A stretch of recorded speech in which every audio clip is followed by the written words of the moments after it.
Bonjour et bienvenue pour ce tutoriel Terre et Océan. Donc, faute de se retrouver en vrai, on vous propose un petit temps de fabrication. Donc ici, nous allons fabriquer une couronne végétale. Comme vous pouvez le voir, on en a fabriqué une en démonstration. Et on vous propose donc de savoir quels objets glaner dans la nature, puisque celle-ci est faite entièrement d'objets glanés dans la nature. Donc quels différents types de végétaux utiliser et comment le faire vous-même avec des éléments 100% recyclables, 100% biodégradables et le tout 100% fait par vous-même, donc ce qui est beaucoup plus gratifiant et en plus ça a le mérite d'être parfaitement joli et très décoratif pour chez vous. Donc la première chose, c'est de disposer d'un peu d'outillage que vous trouvez chez vous. Alors on va simplement avoir besoin d'un fil de type raffia, donc d'un fil plutôt d'origine naturelle, et puis d'une paire de sécateurs pour pouvoir couper les différents branchages dont nous aurons besoin. Donc ce qui va constituer la base de notre bricolage, c'est une branche de saule donc, que l'on va pouvoir plier. Il faut qu'elle soit très souple, donc c'est une jeune branche. Ce sont des arbustes qu'on trouve en général près des rivières, des zones humides, donc à vous de chercher dans ce coin-là. Ils étaient très utilisés en vannerie et donc on va pouvoir l'utiliser comme base de notre cerclage. À cela, on va y associer donc pour la partie décorative en intérieur une autre plante qu'on peut trouver en zone humide. Ce sont des fougères, alors les fougères de différentes espèces. L'essentiel là encore, c'est que les frondes soient encore bien vertes pour le côté décoratif toujours, et que les plantes soient encore bien souples, donc pas trop sèches, pour pouvoir les enrouler.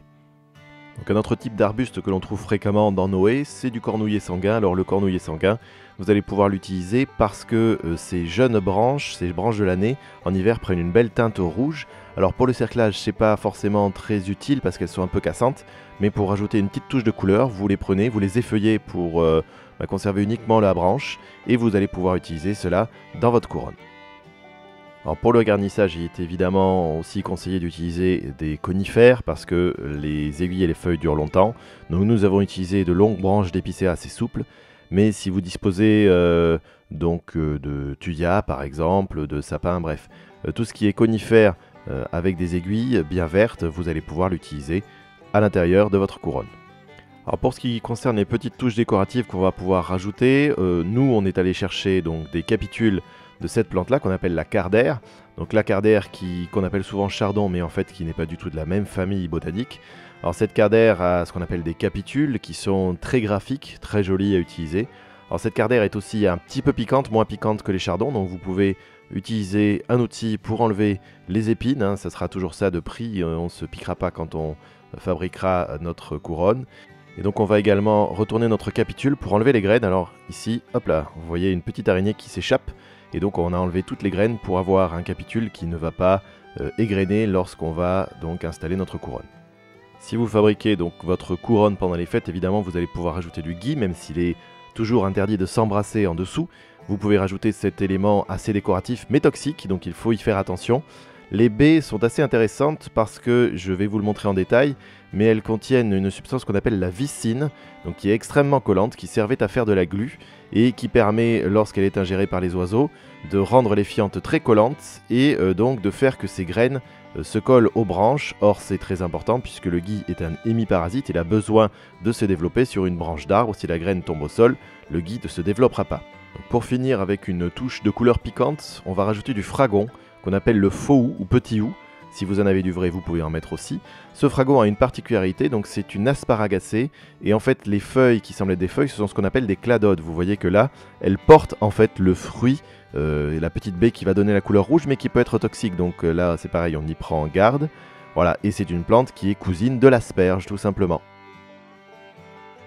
Donc voici un petit récapitulatif des différents objets dont on va avoir besoin pour fabriquer notre couronne. Donc c'est un rappel de ce que nous avons vu. Je rajoute également du lierre dont j'ai oublié de parler et vous allez voir à quoi sert le lierre sur la suite de notre tutoriel. Nous allons pouvoir ainsi procéder à la confection de notre couronne. Donc on va commencer par la base. La base c'est cette branche de sol, je vous le rappelle. Donc le sol qui est très souple mais que l'on va assouplir, vous voyez, donc avec les pouces, en lui donnant de la souplesse, en essayant d'étirer les fibres sans qu'elles se cassent, puisque si elles se cassent en fait ça va donner des angles assez disgracieux. Donc nous avançons petit à petit le long de la tige pour lui donner cette souplesse nécessaire et ensuite on va donc lui donner une forme arrondie. Donc vous allez voir qu'on va la tourner et ensuite nous allons tresser le bout donc, de la tige, donc la partie la plus fine, pour lui donner cette forme arrondie. Je conseille de commencer par un arrondi qui fait à peu près la taille d'une assiette à dessert ou une assiette à soupe. Vous allez voir que c'est déjà largement suffisant pour le remplissage.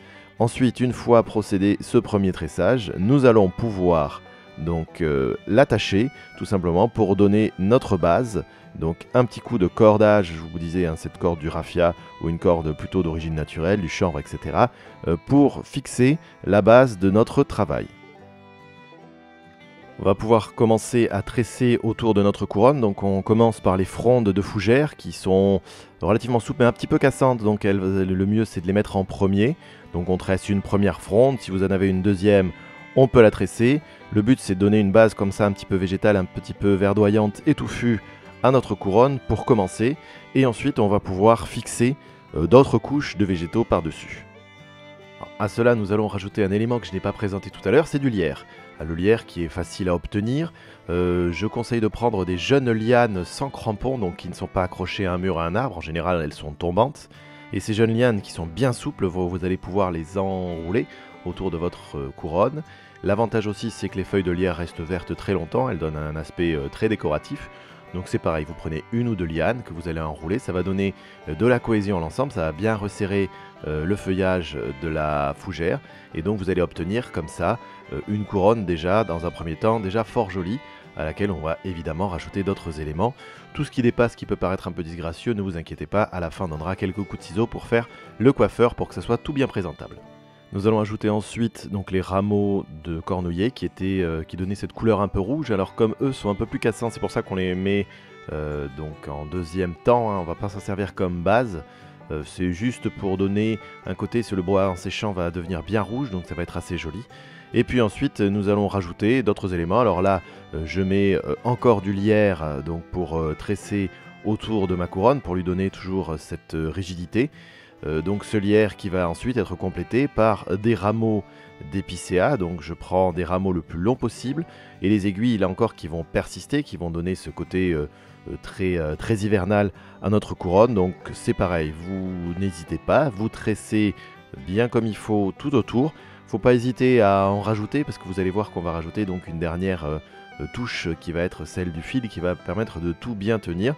Donc une fois que votre couronne est bien touffue, vous allez pouvoir donc faire un nœud de serrage. Donc le nœud de serrage, je vous conseille de le faire au même endroit que le premier.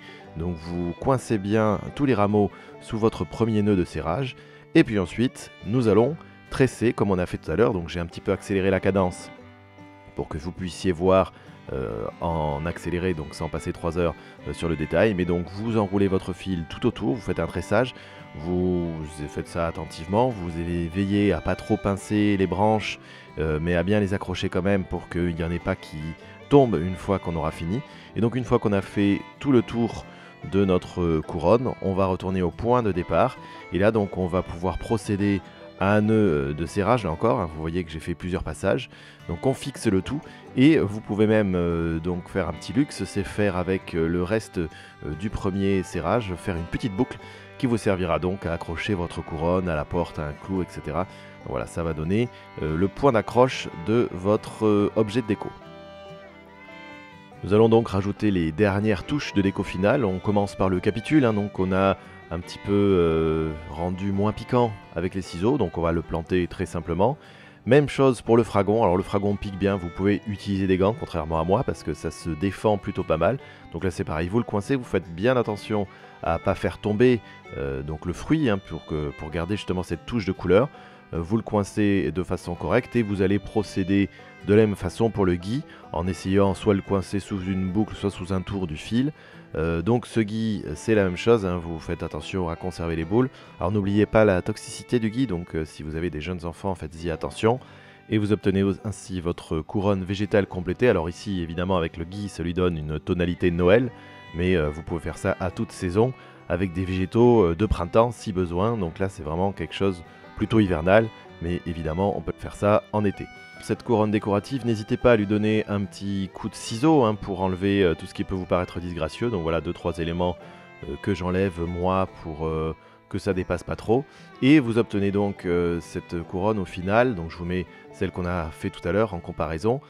L'avantage, c'est que c'est très rapide à faire, vous faites ça en un quart d'heure, plus le temps de balade pour aller glaner vos différents éléments, mais ça, vous remplissez une petite attestation ou vous y allez librement si vous regardez ce tuto une fois fini le confinement. Et donc l'avantage, c'est que ça se conserve très longtemps, même la base peut servir pour y mettre des fleurs séchées ou autre. Alors ces tutoriaux, évidemment, on préfère les faire en vrai, donc on espère vous revoir très rapidement. En attendant, j'espère que cela vous a été utile. Et donc j'espère à très très bientôt sur le terrain, donc à Sadirac ou ailleurs. En attendant, n'hésitez pas à nous suivre sur nos réseaux sociaux ou sur notre page web www.terreocéan.fr. À bientôt.